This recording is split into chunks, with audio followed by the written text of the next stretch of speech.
大家好，我係曉曉，1000蚊嘅翡翠手鐲賺你哋100蚊，你哋覺得貴唔貴？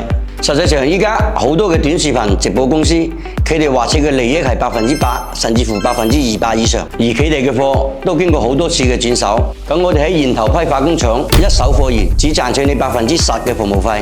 到底可以買到性價比有幾高嘅翡翠手鐲呢？嗱，你哋睇下我面前呢手白底箱咁樣嘅品質，你睇每條都係呢種，整體顏色均勻，特別柔和。上面仲帶有一抹洋蠟綠色，鮮豔動人。好似呢種手鐲喺我哋工場會有好多，就算你哋係買一條，都俾你哋批發㗎。事不宜遲，我依家就起一條成品出嚟俾大家睇下效果。